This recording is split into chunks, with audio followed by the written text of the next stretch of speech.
விசேஷித்த ஒரு ஆசீர்வாதம், விசேஷித்த ஒரு அற்புதத்தை நீங்கள் கர்த்தருக்காக காத்திருக்கும் போது கிடைக்கும். ஒரு வசனத்தை வாசிக்கலாம். யோவான் 11:6. சீக்கிரம் வா, தாத்தாக்கு உடம்பு சரியில்லை அப்படின்னு ஒரு தந்தி வருது, இல்லை அப்படின்னு ஒரு மெசேஜ் வருது. கேள்வி கேட்ட பேரன் என்ன பண்றான்னா, இன்னும் 2 நாள் எக்ஸ்ட்ரா தங்குறான்.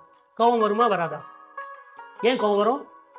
தாத்தா போறாரு, போறதுக்கு மேல வந்து பார்த்துட்டு போடா அப்படின்னு சொன்னா ஓனன்ட்டே 2 நாள் தான். இந்த வசனம் என்ன சொல்லி தெரியுமா? வேண்டும் என்றே, இன்டென்ஷனலி. யார் அது மாதிரி 2 நாள் எக்ஸ்ட்ரா தங்குது? இந்த வசனத்துல ஜீசஸ் அந்த வசனத்துல பாத்தீங்கன்னா மார்த்தாலும் மரியாதையும் சொல்லி அனுப்புறாங்க. அந்த அம்மா பயங்கரம், இந்த லேடிஸ் ரொம்ப பயங்கரமான நாள். அந்த அத்தியாயத்தை வாசிச்சீங்கன்னா அவங்க என்ன சொல்லி அனுப்புறாங்க தெரியுமா? நீங்கள் நேசிக்கிற லாசரு. யாரு? லாசரு என் தம்பி, லாசரு எங்க அண்ணன், உடம்பு சரியில்லாம இருக்காரு, இயேசுவை வந்து சுகப்படுத்துங்கன்னு சொல்லாம அந்த அத்தியாயத்தை படிச்சீங்கன்னா நீங்கள் நேசிக்கிற, எங்க சென்டிமெண்ட் வைக்கிறாங்க பாருங்க.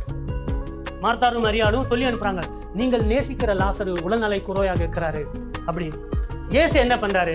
அவன் வியாதியா இருக்கிறதாக அவர் கேள்விப்பட்ட போது, ஓ அப்படியா அப்படின்னு சொல்லி இருந்த ஊர்லயே இன்னும் 2 நாள் எக்ஸ்ட்ரா தங்கினாங்க. ஆனா அவர்கள் வந்து காத்திருந்தாங்க. அப்படி காத்திருந்ததுனால, கர்த்தருடைய நேரம் வந்ததுனால, ஒருவேளை கர்த்தரை அப்பவே போய் சுகப்படுத்தின என்ன ஆயிருக்கும்? லாசரு வியாதியா இருந்தான், இயேசு வந்தாரு, சுகப்படுத்தினார், முடிஞ்சு போச்சு. ஆனா இப்ப என்ன நடந்தது அப்படின்னா, லாசரு மரிச்சிட்டாரு, 4 நாள் ஆயிடுச்சு. இப்ப எப்படிப்பட்ட லாசர் அவரு? நான் மரித்தும் 4 நாட்கள் கழித்து உயிரோடு எழுக்கப்பட்ட லாசர். பைபிள்ல இந்த ஒரு அற்புதம் வேற எதுவுமே நடக்கவே இல்லை. இது மாதிரி இயேசு கிறிஸ்து மரித்தவர்களை உயிரோடு எழுத்திருக்காரு. செத்து ஒரு 4 மணி நேரம், செத்து ஒரு 10 மணி நேரம், மரித்த உடனே அப்படியெல்லாம் உண்டு. ஆனா 4 நாள் அவங்க சிஸ்டர் சொல்றாங்க, என்ன சொல்றாங்க தெரியுமா? நானுமே சொந்த அண்ணன் தான், சொந்த தம்பி தான். இப்ப எங்க கல்லறை அப்படின்னு கேட்கறாரு. எங்க கல்லறை கேட்கும் போது சிஸ்டரே சொல்றாங்க, ஓகே நீங்க லேட்டா வந்தீங்க, பரவாயில்ல, நாரும். ஆனா கர்த்தர் என்ன பண்றாரு? நம்முடைய நாறுகின்ற வாழ்க்கையை கூட அவர் செழிப்பா மாற்றுவார், சுகந்த வாசனையாக மாற்றுவார். எத்தனையோ பேர் நாம் நம்முடைய வாழ்க்கையை நாற்றமடைய செய்திருப்போம்.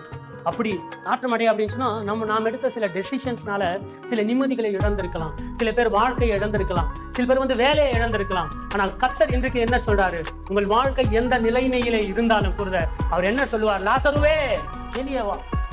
அந்த ஒரு வார்த்தை அவர் சொல்லும் போது என்ன நடக்கும் அப்படின்னு சொன்னா அவங்க வெளியே வந்துருவாங்க.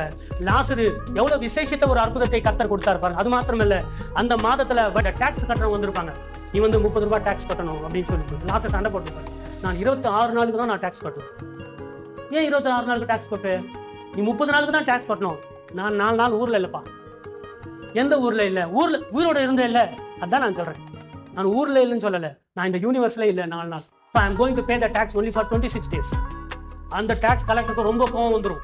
கோவம் வந்து அது எப்படி நீ அப்படின்னா, நான் மரித்தேன், 4 நாள் இந்த உலகத்துல நான் கிடையாது, நான் வாழல, நான் ஏன் டாக்ஸ் கொடுக்க போறேன்?